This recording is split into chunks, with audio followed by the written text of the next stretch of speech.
Welcome back guys. मैं हूं आपका फिटनेस कोच आसिफ खान और आज हमारे एस के न्यूट्रिशन प्रोग्राम की क्लास थर्ड। आज मैं वज्र जिम के अंदर हूं और यहीं पर वीडियो शूट कर रहा हूं। मैंने आपको बताया था जिम के बारे में। अगर आपको और भी इन्फॉर्मेशन चाहिए तो मुझसे पूछ सकते हैं। इंस्टाग्राम दिल्ली में जिम ओपन हुआ है, ठीक है। आपको कभी मुझसे मिलना है तो मुझसे यहाँ पर आकर मिल भी सकते हो। अगर आपको कोई भी क्वेरी है, अगर आपको कुछ भी कंसल्ट करना है मेरे साथ आके आप कर सकते हो फ्री कॉस्ट, ठीक है। अच्छा, पहली चीज़, पिछली क्लास में अंदर मैंने आपको न्यूट्रिशन के बारे में बताया था, न्यूट्रिएंट्स के बारे में बताया था।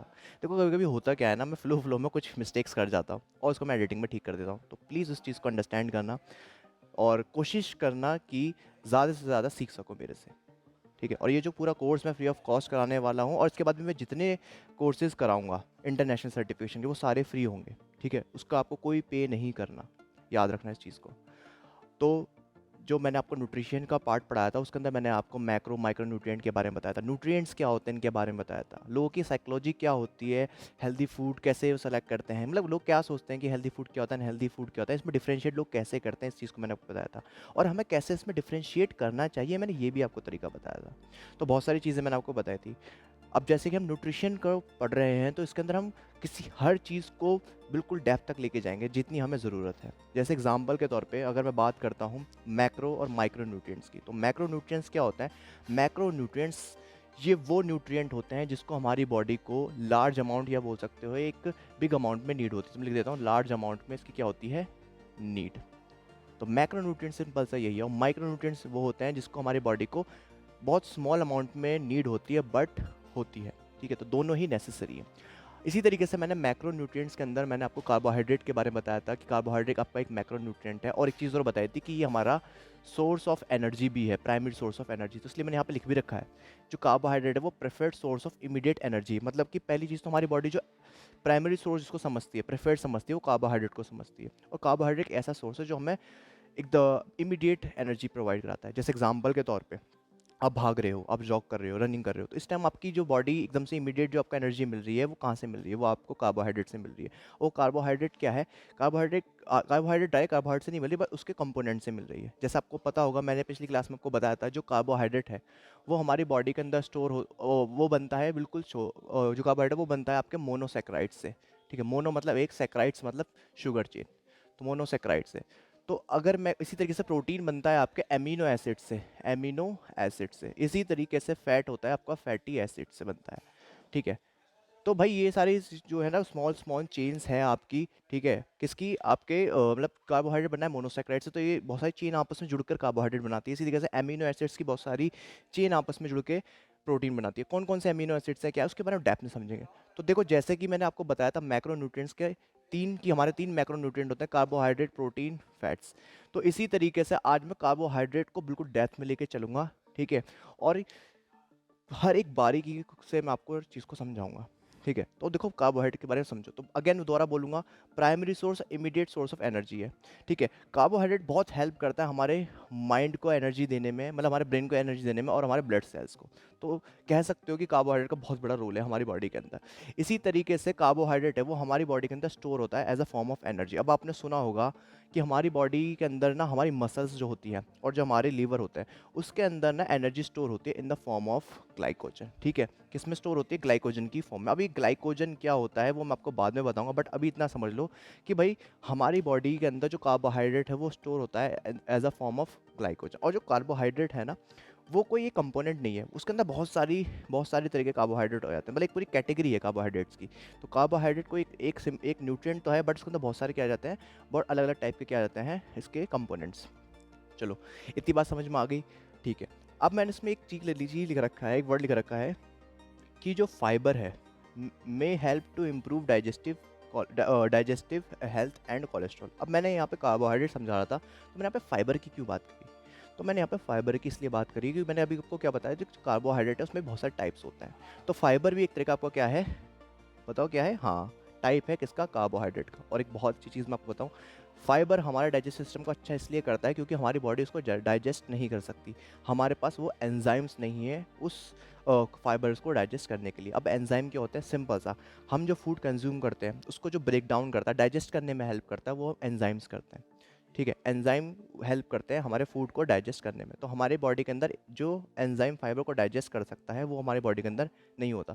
तो इसलिए जो फाइबर है वो हमारी जो बॉल मूवमेंट है, बॉल मूवमेंट क्या होती है, जब हमने फूड खाया, हमारा फूड जो हमारे माउथ से लेकर हमारे एनस मतलब कि हमारे एलिमेंट्री जो कैनाल है, जो हमारी पूरी फूड पाइप होती है, जैसा आप इमेज में देख सकते हो, इसके अंदर एक मूवमेंट चलती है फूड का, एक तरीके से फूड हर एक पॉइंट से नीचे आता है, उस मूवमेंट को बोलते हैं बॉल मूवमेंट। तो ये बॉल मूवमेंट है ना, इसको अच्छा बना के रखने के लिए, परफेक्ट बना के रखने के लिए फाइबर्स का बहुत बड़ा रोल है। अगर मैं आपको जनरल गाइडेंस में बताऊं तो फाइबर की जो रिक्वायरमेंट होती है वो इतनी होती है, फीमेल्स के अंदर इतनी होती है और मेल्स के अंदर इतनी होती है। ठीक है, अगर आप डेली बेसिस पे इतना फाइबर कंज्यूम करोगे तो आपकी जो बॉल मूवमेंट है वो अच्छी रहेगी, और साथ साथ आपका कोलेस्ट्रॉल लेवल भी कम होता रहेगा। क्योंकि कोलेस्ट्रॉल है क्या, देखो ऐसे समझाता हूँ मैं आपको, मैं हर एक चीज़ को थोड़ा ब्रीफली लेके चल रहा हूँ, और जो मेन जो पॉइंट्स है ना, मतलब लाइक अभी मैं कोलेस्ट्रॉल को थोड़ा सा समझाऊंगा जितना ज़रूरी है, बाकी जब इसका टॉपिक आएगा तो उसको अच्छे समझें। तो अभी ऐसे समझो, मैं एक बॉक्स बना देता हूँ यहाँ पे, इस बॉक्स को मैं जूम भी कर दूँगा, आप देखना ध्यान से। ठीक है, ये हमारी मान लो ब्लड वेन्स है, ठीक है, मतलब नसें, खून की नसें। इसके अंदर ना आप कुछ देखो तो यहाँ पे ना कुछ इकट्ठा हो चुका है। ठीक है, ये है आपका प्लैक, और प्लैक को ही हम कोलेस्ट्रॉल बोलते हैं। मैं स्पेलिंग में गलती कर दूँ तो थोड़ा सा देख लेना। ठीक है, प्लैक, और इस प्लैक को ही बोलते हैं कोलेस्ट्रॉल। तो यहाँ पे आपका क्या जमा हो चुका है, कोलेस्ट्रॉल। ठीक है, अब इस कोलेस्ट्रॉल को खोलने में फाइबर हेल्प करता है, फाइबर क्या करता है, इसको हटाने में हेल्प करता है, जिसकी वजह से आपका ब्लड, ये जो वेन्स है वो खुलने लगती है और आपका ब्लड फ्लो अच्छे से होने लगता है। तो इसी वजह से फाइबर्स का बहुत बड़ा रोल है आपके कोलेस्ट्रॉल को भी कम करने में। ठीक है, चलो भाई इतनी बात समझ में आ गई। तो मुझे अब एक चीज़ आप पूछ रहे हो, चलो सर हमें एक बात समझ में आ गई, जो कार्बोहाइड्रेट है वो, उसकी जो सिंपलेस्ट यूनिट है वो क्या है, मोनोसेक्राइड्स। जैसे हमने कल पढ़ा था, जो कार्बोहाइड्रेट एक कॉम्प्लेक्स कंपाउंड है, वो किस में ब्रेक डाउन होता है, आपके सिंपल कंपाउंड में। तो अगर आप इस चीज़ को समझो तो बहुत सारे मोनोसेक्राइड्स से, है ना, बहुत सारे मोनोसेक्राइड से ही आपका क्या बनता है, कार्बोहाइड्रेट। तो कह सकते हो जो कार्बोहाइड्रेट है वो बड़ा है सब यूनिट ऑफ मोनोसेक्राइड, मतलब कुछ यूनिट्स, या कह सकते हो बहुत सारे यूनिट्स किसके मिला के, मोनोसेक्राइड्स की, सब मतलब छोटी छोटी यूनिट्स से मिला के, और आपका क्या बनता है, कार्बोहाइड्रेट। और कार्बोहाइड्रेट है क्या, एक शुगर कंपाउंड है, मतलब कि शुगर ही तो है, मैंने आपको क्या बताया था, कार्बोहाइड्रेट टाइप की शुगर ही है हमारी, इसका कैटेगरीज के अंदर बहुत सारी शुगर आती है।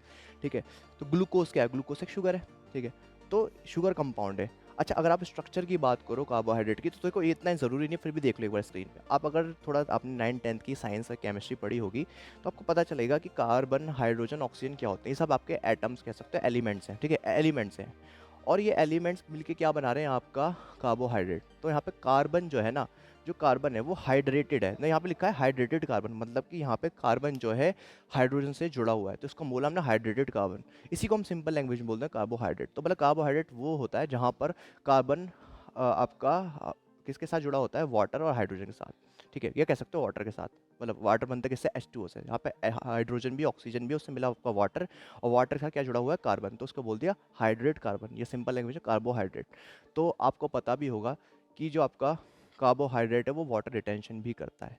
ठीक है, अगर आपकी बॉडी के अंदर ज़्यादा कार्बोहाइड्रेट हो जाए, बट वो भी, उसमें बहुत सारे फैक्टर्स आते हैं, धीरे धीरे समझेंगे इस चीज़ को।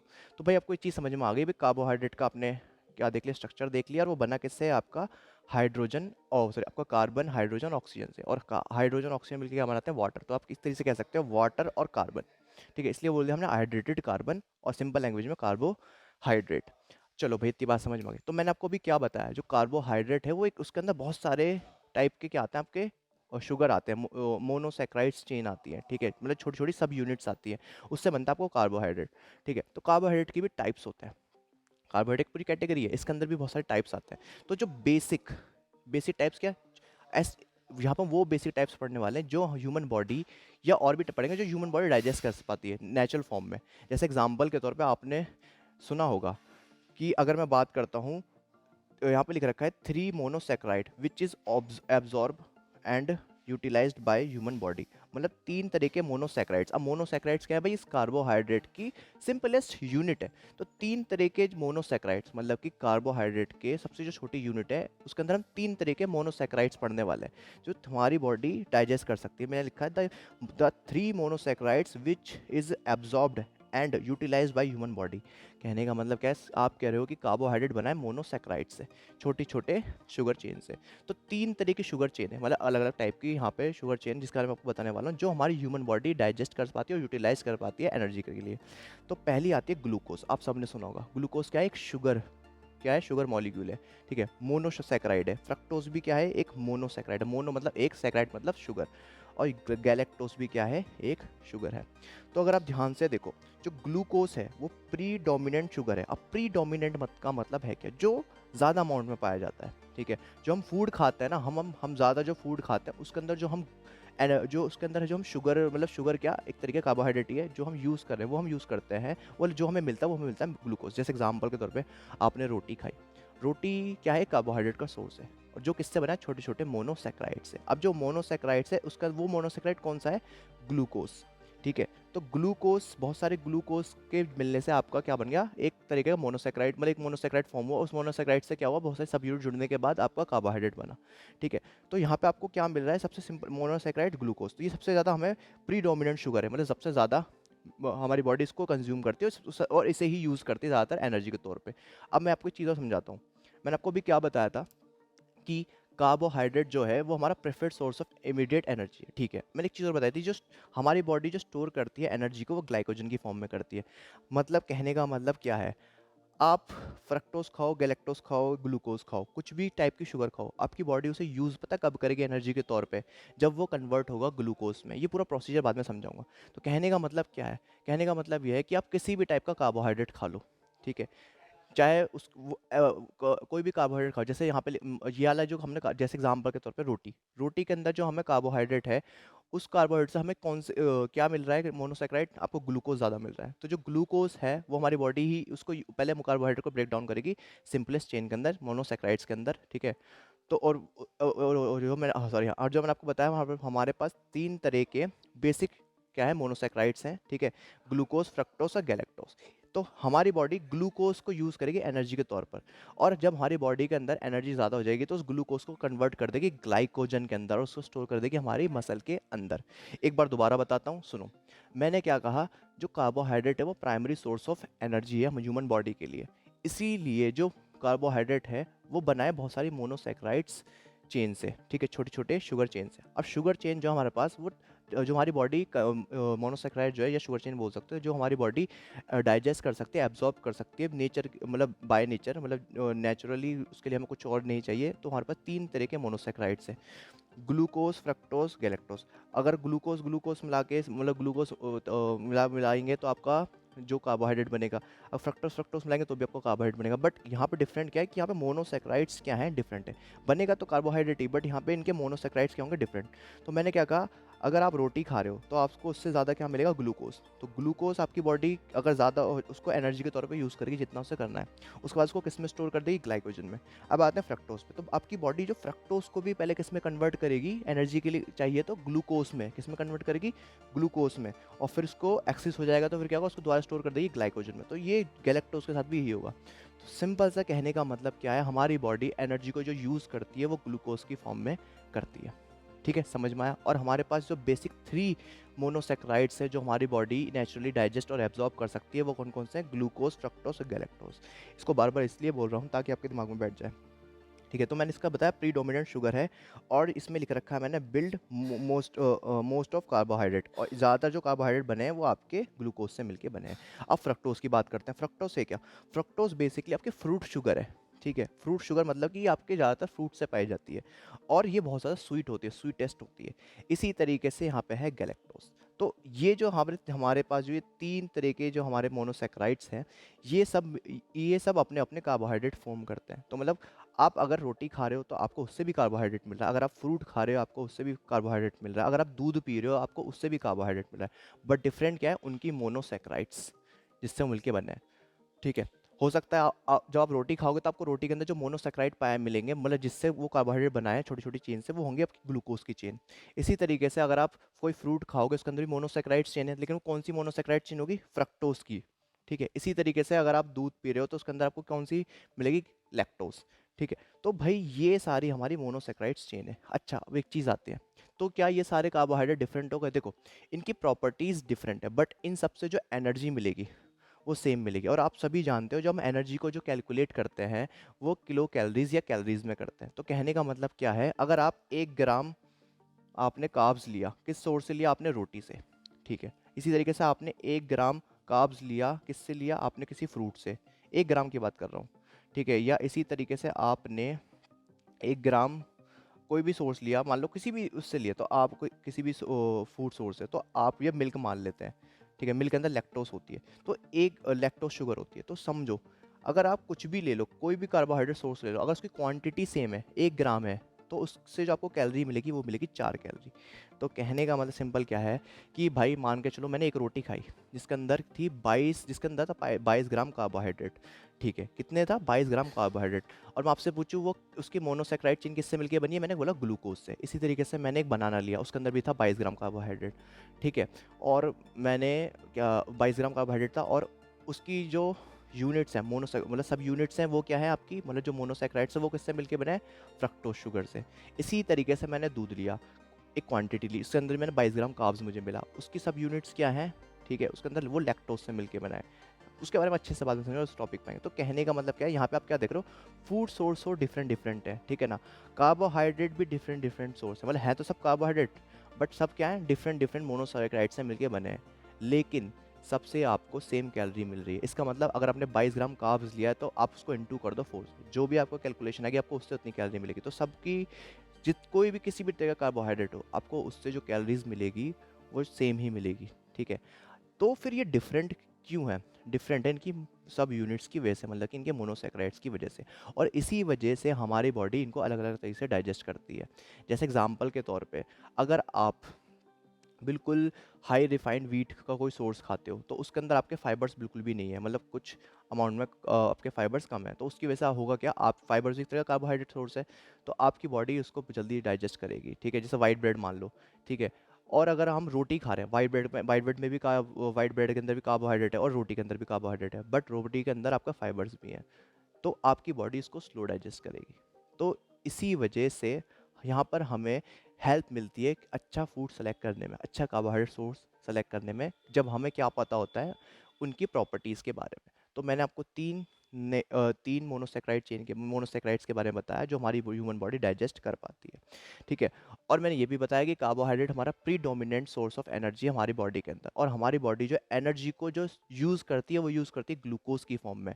ठीक है, और किसके फॉर्म में, लास्ट किस में यूज़ करिए, ग्लूकोज की फॉर्म में, और उसको स्टोर करती है glycogen, in the form of glycogen, और कहाँ पे, मसल और लीवर में। ठीक है, इसी तरीके से मैंने आपको क्या बताया, जो फाइबर है वो भी एक टाइप का क्या है, आपका कार्बोहाइड्रेट है, बट वो आपको हेल्प करता है आपके डाइजेस्ट सिस्टम को इम्प्रूव करने में और कोलेस्ट्रॉल को कम करने में, क्योंकि फाइबर हमारी बॉडी डाइजेस्ट नहीं करती, तो हमारे ब्लड स्ट्रीम में घूमता है और जो भी रुकावट है, जो भी प्लेक जमा होता है, जो भी कोलेस्ट्रॉल जमा होता है, उसको हटाता हुआ निकल जाता है। ठीक है, और हमारी बाउल मूवमेंट, मतलब कि जो हम फूड खाते हैं उसका जो पूरा हमारे एलिमेंट्री कैनाल से नीचे जाना, उस पूरी मूवमेंट को जो मेंटेन रखता है वो फाइबर हेल्प करता है। और फाइबर की रिक्वायरमेंट कितनी होती है मेल और फीमेल की, मैंने आपको ये बताई है। ठीक है, तो भाई आज की हमारी ये थी क्लास। मैं कोशिश करूँगा कि मैं आपको रेगुलर बेसिस पे क्लास प्रोवाइड कराऊँ। ACPT का जो कोर्स है उसकी मैंने कुछ थोड़े टाइम के लिए होल्ड कर दिया था, मैंने आपको रीज़न बता दिया था कि क्यों करा। अब उसकी भी क्लासेस आपको रेगुलर मिलते रहेंगे और इसकी भी क्लासेस आपको रेगुलर मिलते रहेंगे। आपने अब करना क्या है, आपने सिर्फ वीडियोज़ को वॉच करना है, क्लासेस को लेना है। ठीक है, और जब आपकी तैयारी अच्छे से हो जाए तो आपको एग्ज़ाम के लिए एनरोल करना है, अगर आप करना चाहते हो तो। ठीक है, उसके लिए ऊपर मैं एक पूरे प्रॉपर वीडियो बना दूँगा। और रही बात कि आपको मुझसे क्वेश्चन कैसे पूछ सकते हो क्या है, तो आपको पता है कमेंट बॉक्स आपके पास है ही, इंस्टाग्राम पे आप मुझसे कनेक्ट हो सकते हो, तो वहाँ पे जाकर आप मुझसे क्वेश्चन पूछ सकते हो। ठीक है, तो मिलते हैं नेक्स्ट वीडियो में। Take care, bye bye, sign of.